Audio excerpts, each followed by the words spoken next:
Hello, and welcome to Edina's Speaking of Authors. I'm Susan Tarnowski, and I'm the host, and Barbara Valleur, who is a memoirist and a journalist, is our interviewer that you will meet shortly. As we've produced the Speaking of Authors series, we've experienced again and again the layers of stories and storytelling that accompany a book. It's the story the author wrote, the story the author lived, the story about what compels an author to write and share a message, and the experience of the readers and the listeners. Today we welcome Thuba Nguyen, who is a very passionate, multi-layered storyteller. She's the author of My Daddy Tells Me. It is a beautiful, simple book, but to say that alone would be deceptive. Thuba grounds her story in beliefs about the family, racial intersectionality, refugee assimilation, trauma, and identity. I'd like to read one aspect that just gets you used to what the story will look like. My Daddy Tells Me highlights the life-changing power of a positive father-daughter bond. Mai is a free-spirited, biracial Vietnamese African-American girl being raised by her loving daddy, who affirms her and supports her vibrant personality and interests. She, in turn, is a bright spot in his life as he navigates leaving Vietnam for a new life in the U.S. All of the themes that I just mentioned are the backstory for this book. Barbara, hello. I am so excited to hear the conversation you're going to have with Thuba today. Well, so am I. This is the first time we've had a children's author. I know. Isn't that wonderful? Let's bring Thuba in. We're going to be doing something we've never done before. I will wait for the surprise. Thuba, it's so delightful to have you here at Speaking of Authors. I'm absolutely thrilled. And I believe you're the first children's book author that we've had in this series. So welcome. Thank you so much. I am joyous to be here today and sharing this space with you and having the opportunity to talk about my book and its impacts that it could have on our society. Yes, for sure, because I think it will. Would you please just tell us a little bit about you, where you were born, where you grew up, maybe what you studied, and where you are now? What you're doing now. Sure, absolutely. Thank you. So I was born in An Giang, Vietnam. I was raised in Vietnam until I was 6 months old, and then my family were refugees in the Philippines for about 9 months. And then after that, we were relocated to America in Sioux Falls, South Dakota, where I grew up. I grew up in a very small town, but there was still a really great Vietnamese community where there was a lot of collaboration and memories where just creating childhood friends and growing up in that small town. But yes, and then by the time I was about 18, 19, I decided, I was ready for something different, and so I took a big leap in faith and moved to the Twin Cities.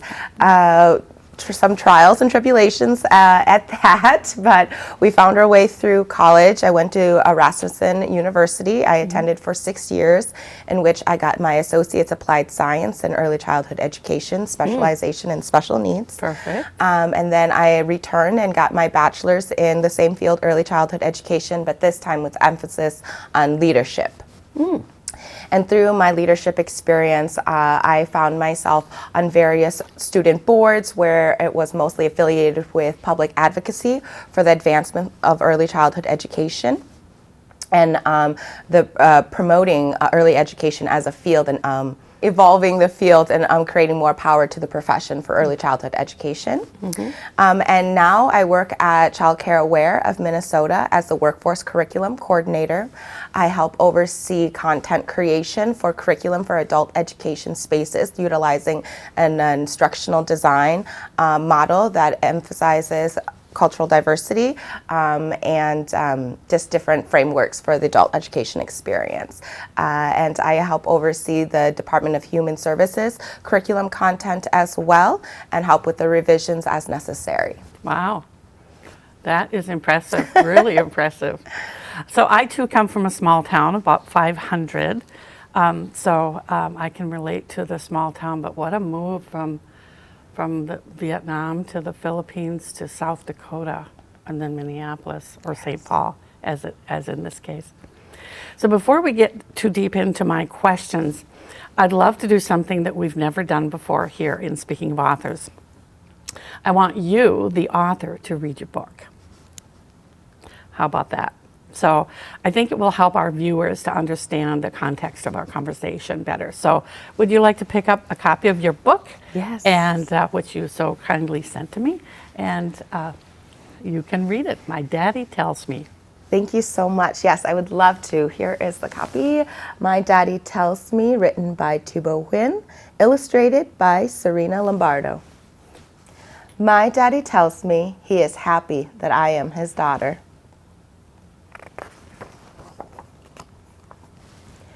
My daddy tells me the day I was born was the best day of his life. My daddy tells me he loves me. My daddy tells me he will take care of me. My daddy tells me he will always protect me.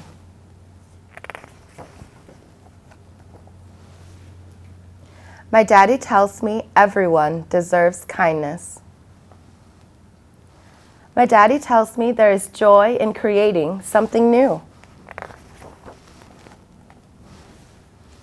My daddy tells me he likes when we perform karaoke as a duet.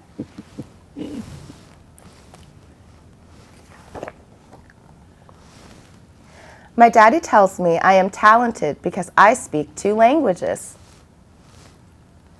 My daddy tells me his favorite part of the day is reading me bedtime stories.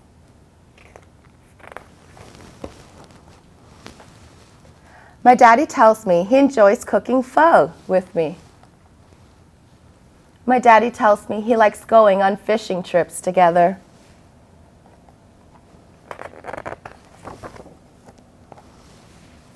My daddy tells me celebrating Vietnamese holidays and traditions is important.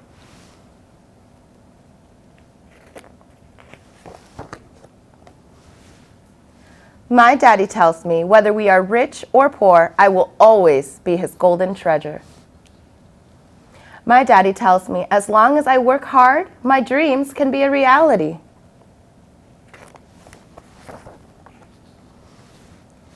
My daddy tells me he values my worth. My daddy tells me my skin color is his favorite color.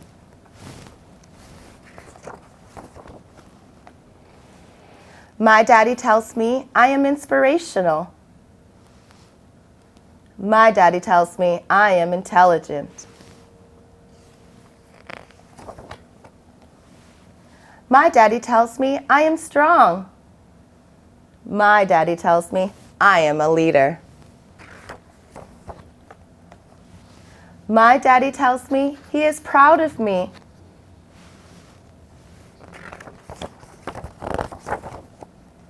My daddy tells me, and I just want to tell you, Daddy, con cảm ơn ba.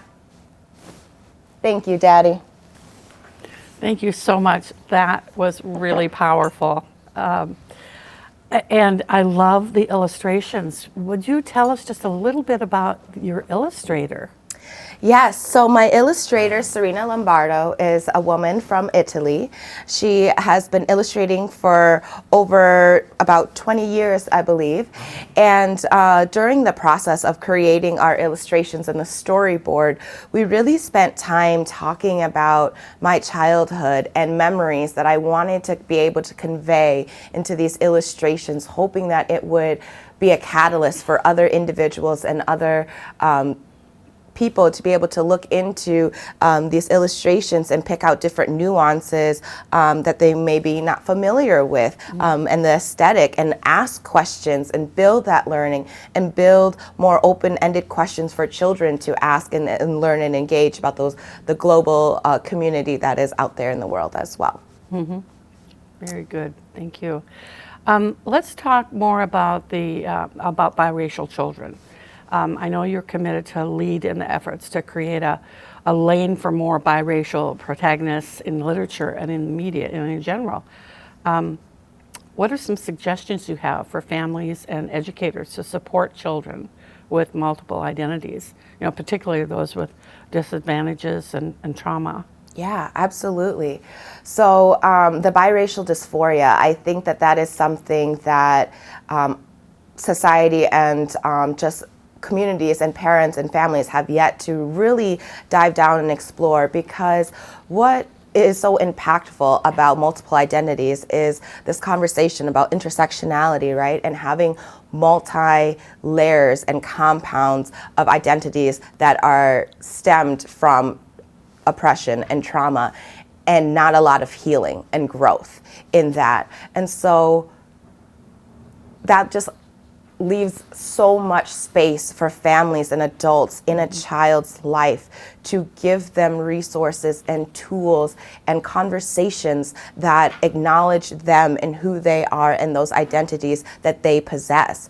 And to also not pose our own biases on children, especially with a biracial dysphoria, having to understand this racial identification of who am I, where do I belong, who is going to accept me? And these are such big and vast questions of the self and of the community. And when we don't have those basic tools to accept ourselves and see ourselves for who we are, we can't do that if other individuals don't see us for who we are and our identities.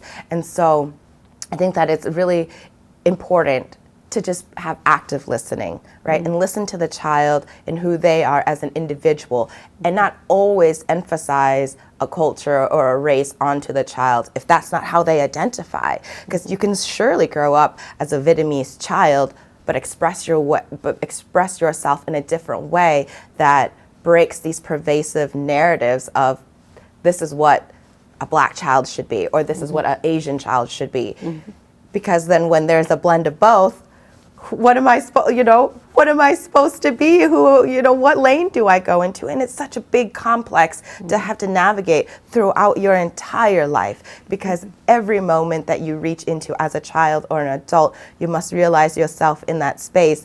And if there is multiple identities in that, you have to find which identity suits best in this circumstance, in this predicament. And so it's very important for adults and teachers in a child's life to give them those tools and opportunities.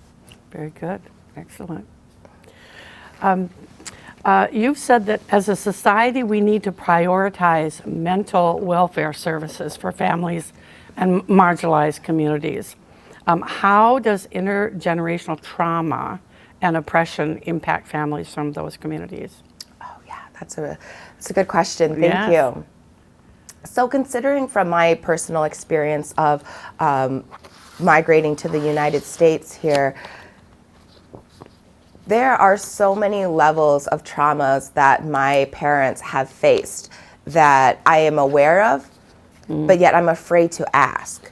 Not because because I'm afraid of the knowledge that I will possess. It is because there's unintended harm in asking triggering questions to have my parents to have to relive that trauma for me to gain that knowledge. And I don't think that that's fair. Is it a level of responsibility to have those conversations? Sure. But if my family and my parents weren't given mental health resources and tools to help them with reflective practices and an appreciative inquiry approach to healing and understanding what it is like to be forced to leave your country due to war, lifting your young family that already didn't have financial stability, and then relocating into a new country where there were already conversations within the camps and individuals, telling my father that once we get to the country, they're going to take his wife and take his children, and he's going to be left with nothing, and all of these different fears I couldn't imagine. Yeah. So it's very difficult to have progressive conversations within one's families and constructs if at the beginning of that relocation process, that instead of assimilating families into this American society, we should be offering mental health services as a form of helping the family transition. So we really have to navigate what is assimilation, because is it bringing families into a white supremacist mindset and model of living and operating, or is it welcoming them in with an equitable approach immediately, right? And that's how we build stronger families. That is how we can actually utilize protective factors in strengthening families' approach to ensure that the family is continuing to be nourished and continue to have a continued growth and continuum of healing and understanding. And that's how we can formulate more and eliminate a little bit more of this intergenerational trauma and oppression within marginalized communities, is for us to be able to have the platform to talk about these traumas and begin those healings earlier. And setting those, modeling and demonstrating those examples that prioritizing your mental health and your mental health welfare for your family. I mean, how impactful would that be for our society and our children moving forward, right? So that would be my response to that. Thank you. Yes, great. Thank you. I'm going to ask a personal question. I hope that's okay. Sure. Do you have memories? You said you were 6 when you came to South Dakota. Is that correct? So I was 9 months old, so I was just an infant growing up, and there aren't major memories that I have, but the ones that I do from my childhood, I remember always wanting to belong, right? Why don't I look like my Vietnamese friends? They're white, they have long, dark, black hair. Why don't I look like them? And because at my family too, we didn't talk about race. So I didn't know I was Vietnamese and African American until I was in middle school. And when I found out, it was like a revelation. I was like, oh, well, that makes sense. And so it's such an epiphany in that too. And so a phrase that I've come to say quite often to myself is that, I was born in a Vietnamese home, but I was raised in the streets into my blackness. And when I say in the streets, I mean my friends in the black community that showed me different nuances of my own heritage that I would have never received from my own family, because my father didn't have that experience. His father was an African American soldier, and after the war and the soldiers left Vietnam, he was a child with a single mother who was, forced to leave Saigon after the fall. They were seen as traitors. She had children by American soldiers. Like, what other way of can you tell Vietnamese culture that I don't want, I'm not Vietnamese anymore because I have mixed American children. So these are complex moments. So my father never even had those opportunities to explore his own identity, let alone lay the platform for me to do that. So, but what it was always, they were always working. They were always out of the house. And it was just me and my siblings having to try to figure out ourselves and our own identities. And it makes it really difficult when your parents are refugees coming into the country and have been been given all these notions of assimilation into society, the easiest thing to say and do is, well, be like this kid, be like this kid, be like this kid, be like this person. So my entitled childhood was an ever-evolving changing of masks and trying on different identities, trying to find myself. That is such a lonely feeling to have for years and years, and then you grow into that, and then you don't know who you are. You've lost yourself. You can't lose yourself when you've never even found yourself. Right. Yeah. So I think that it's really, really important to have those spaces for children to explore those avenues and create that sense of belonging in their community and society. Yeah. There you Oh, go. thanks. So when going back to the mental health welfare services, you're talking about the importance of that for not just children, but also the adults. I mean, the whole family, right? Yes, yeah, absolutely. I absolutely support family therapy. The whole unit must be strong to continue and move forward. When one of the most powerful things that I've ever heard a friend say is, parenting is you facing unlived traumas that you face from your own parents. And then now your whole objective being a parent is to not be like your parent or be like your parent, right? There's positives in that, because absolutely we want to be able to have family traits being passed on through, over the years and generations, and that's great. What we don't want to pass on is the neglect, right? Suppressing feelings, following gender roles, feeling like you have to be muted or hold back and not being able to speak your mind clearly, adequately, right? Engage in complex social knots and conversations. These are normal pieces of life. These are going to happen. We have to be able to work through these moments of feeling uncomfortable and having uncomfortable conversations. It is a part of life. It is natural. It is okay to not have the answers. It is okay to say the wrong thing. Say the wrong thing, because it is an avenue for growth. It is an avenue to learn and gain new knowledge that you wouldn't have never had that moment didn't present itself. So as a teacher, I'm all about teachable, learnable moments, right? Things happen. We don't need to suppress these negativities that happen to us, right? And they get stuck in our bodies, and they get stuck into this chronic level of stress, and it becomes like our body craving this level of anxiety and stress, because that's the normal.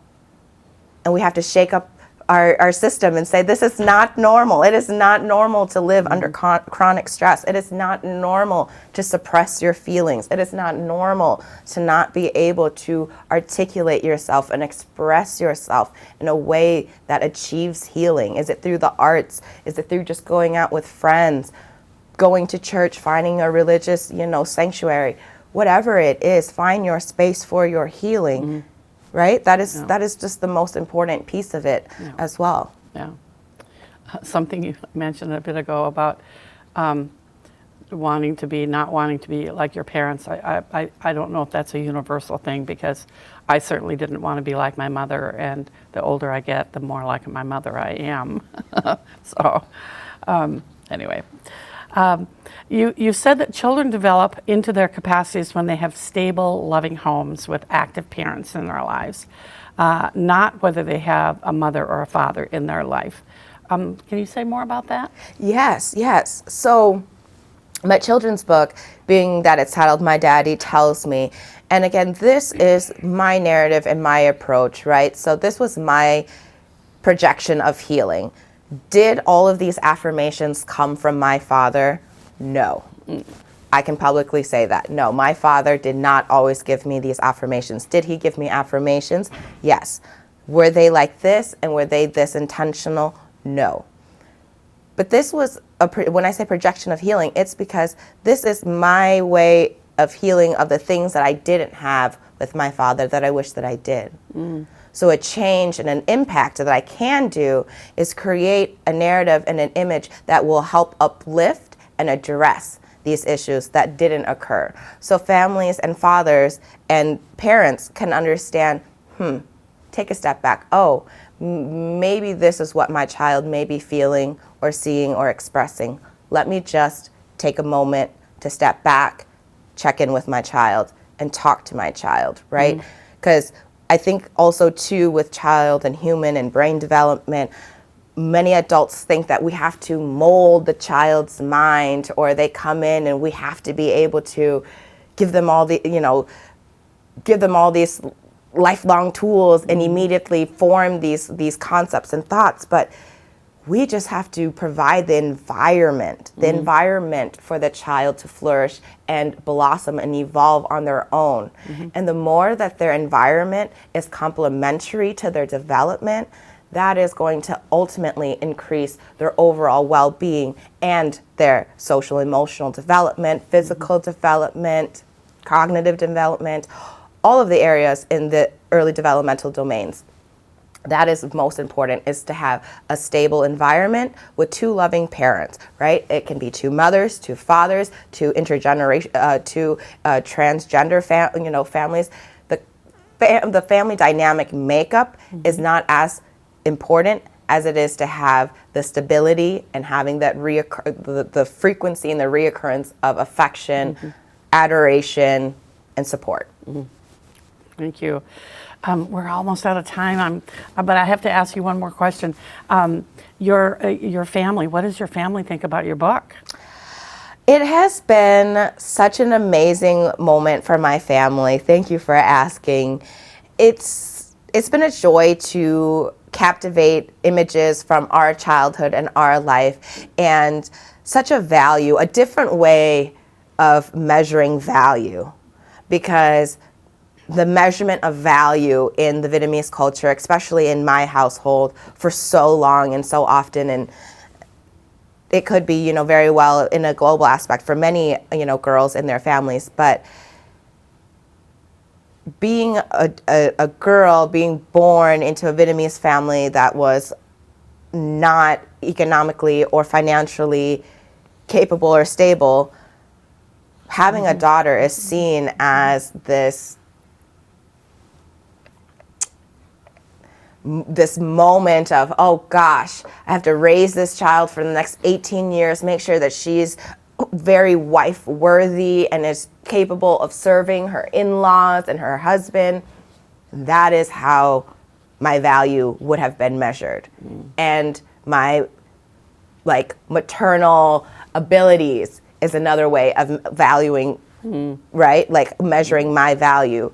But now the narrative has changed where it's not about the success or about being an author. It is about creating something tangible, as being able to address those traumas. But then it was so important because at the end, where the child and father are just the two of them in the image, holding each other, and she's thanking him in their native language, it is this coming together to this perfect end of you've brought this family and put these sacrifice and endured all these sacrifices to get us to this moment. And all that I can say is thank you, and thank you for loving me. And those are sometimes not words you hear quite often in our community, within our own family. So it was very important for me to end on that note. Thank you, thank you. This book is not only for children, but it's a great resource for parents. So congratulations on the achievement of writing this a very important book. Would you please tell our audience where they can get your book? Yes, absolutely. So I'm very excited. My children's book, and currently right now the efforts are a grassroots initiative. So my children's book is only available on my personal website, which is mnchildrensbookauthor.com. And on there, you will see the different services that I can provide for early childhood education. But then also, you can purchase my children's book on there. Yeah, so that's where it will be available. Great. Thank you again so much, Thuba. This has just been a very interesting conversation, and I know the viewers will enjoy it. So back to you, Susan. Oh, thank you, Thuba. What an amazing set of stories and experiences. I so appreciate Thuba's role as an educator and her ability to use language so eloquently to share passion and knowledge. Thank you too, Barbara, for wonderful, insightful questions and good listening. I want to recommend reading and rereading My Daddy Tells Me. Another quote that is used on the back of the book explains why. My Daddy Tells Me is a beautifully illustrated and heartwarming story that young children and families can enjoy together. As parents and caregivers share their story with their children, they will find special moments to share how they show love in their families. This is written by Sheila Williams Ridge, coordinator of the University of Minnesota Child Development Lab School, and she says, as an educator, I can use this book as a powerful teaching tool to talk about families in an engaging and fun way. Thuba, thank you so much for joining us, and Barbara, thank you much again. We'll see you next time on Edina's Speaking of Authors.